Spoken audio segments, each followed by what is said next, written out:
আপনি ফরহাদ হোসেন আপনি লিখেছেন বাথরুমে কাপড় কাচার সময় বিসমিল্লাহ বলা যাবে কিনা।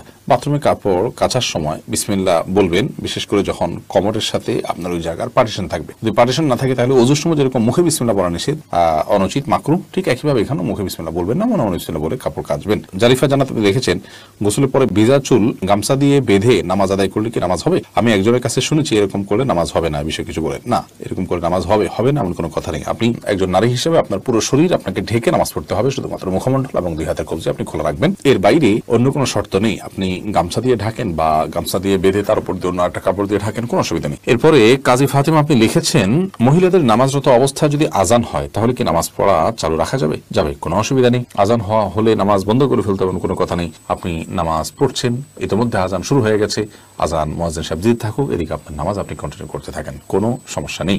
এরপর জেসমিন আক্তার আপনি লিখেছেন গোসলখানা ও টয়লেট একসাথে থাকলে ওযু করলে হবে কিনা। বাসা যদি গোসলখানা এবং টয়লেট একসাথে থাকে সেক্ষেত্রে ভেতরে ওযু করলে ওযু হয়ে যাবে, কিন্তু উত্তম হলো কমোড এবং টিপের মাঝে কোনো পার্টিশন না থাকলে, আড়াল না থাকলে সেক্ষেত্রে বাইরে ওযু করবেন, এটা হলো উত্তম। কিন্তু যদি ভিতরে ওযু করেন তাতে ওযু হয়ে যাবে, কোনো অসুবিধা নেই ইনশাআল্লাহ। সৈয়দ আবু হায়দার আপনি লিখেছেন চেইনওয়ালা ঘড়ি পরে নামাজ পড়া কি নাজায়েজ? জানালে উপকৃত হব। না, চেইনওয়ালা ঘড়ি পরে নামাজ পড়লে যেটা নাজায়েজ হবে এমন কোনো কথা নেই। সাবির ইয়াসমিন জান্নাত আপনি লিখেছেন স্বামীর হুকুম ছাড়া বাবার বাড়ি যাওয়া যাবে কিনা। আপনি যেহেতু স্বামীর সংসারে থাকেন, অতএব তার সুবিধা অসুবিধা, তার প্রয়োজন ইত্যাদি বিষয় থাকতে পারে, সেই কারণে তাকে আপনি বলে যাবেন। কিন্তু স্বামী আপনাকে আপনার বাবার বাড়ি যাওয়া থেকে বঞ্চিত করে রাখবেন, যেতে দিবেন না, আটকে রাখবেন এবং তার খেয়াল খুশি মতো সে আপনাকে আপনার বাবা মার সাথে সাক্ষাৎ করা থেকে বিরত রাখবেন, সে অধিকার কিন্তু তার নাই। সেটা যদি তিনি করেন তাহলে তিনি অন্যায় করছেন। তবে হ্যাঁ, অবশ্যই আপনি চেইন অফ কমান্ড, একটি ফ্যামিলির পারস্পরিক যে বোঝাপড়া সেটা যেন ভালো তার জন্য আপনি বলে যাবেন, এবং এই বলে যাওয়ার মধ্যে ভদ্রতা, এই বলে যাওয়ার মধ্যে নিজেদের বোঝাপড়া যে আছে সেটির প্রমাণ হয়। বিধায় এটাকে দোষণীয় মনে করা যে আমি তাহলে কি বন্দী হয়ে গেলাম, এরকমটি মনে করার কোনো কারণ নেই। কাজল আইডি থেকে আপনি লিখেছেন ওযু করার পরে কি আয়নায় মুখ দেখলে ওযু ভেঙে যাবে? না, কোনো অসুবিধা নেই, ওযু ভাঙবে না। আমি আবুল কালাম আপনি লিখেছেন মহর পরিশোধের আগে স্ত্রী যদি মারা যায় তখন স্বামী কিভাবে মহর পরিশোধ করবে? তার পক্ষ থেকে দান সদকা করে দিবেন, কিন্তু উচিত হলো জীবদ্দশাতেই মহর পরিশোধ করা। এরপর আমির হামজা আপনি ইউটিউব চ্যানেলে আমাদের প্রশ্ন করেছেন আমার মেয়ের পেটে থাকা অবস্থায় মুখে একটি দাঁত উঠেছে, এটি কোনো ভালো লক্ষণ নাকি খারাপ লক্ষণ?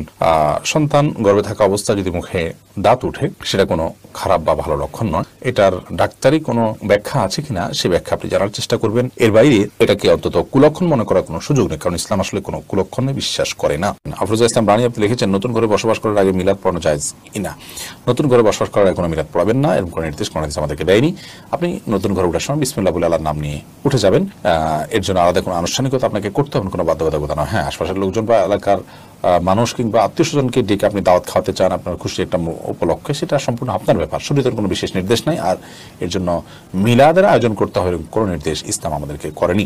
আইরিন সুলতানা মাহি আপনি লিখেছেন ট্যাপে ওযু করলে নিচে বালতি থাকে, ফলে ওযুর পানি বালতিতে পড়ে, সে পানি কি টয়লেটের কমোডে ঢালা যাবে? ঢালা যাবে, কোনো অসুবিধা নেই, বরং ঢালাটাই উত্তম। বিশেষ করে কমোড পরিষ্কারের জন্য, টয়লেট পরিষ্কারের জন্য বা কোনো গাছ ইত্যাদি থাকলে সেগুলোর গোড়ায় পানি দেওয়ার জন্য, যে কোনো কাজে আমরা এই পানিটা ব্যবহার করাই উচিত। কারণ ওযুর যে পানিটা, এই ব্যবহৃত পানিটা, এটা অন্য কাজে লাগানোটা কোরআন হাদিসের দৃষ্টিকোণ থেকে কোনো নিষিদ্ধ কিছু নয়, এটা নাপাক নয়। এটা আমরা হয়তো এটার মাধ্যমে পবিত্রতা অর্জন করতে পারবো না, কিন্তু অন্য যে কোনো কাজে আমরা ব্যবহার করতে পারবো। ধরুন কমোড পরিষ্কার করা কিংবা বাথরুমের ভেতরের অংশ পরিষ্কার করার জন্য পানি ঢালতে পারি, কোনো অসুবিধা নেই, কারণ এই পানিটা নাপাক।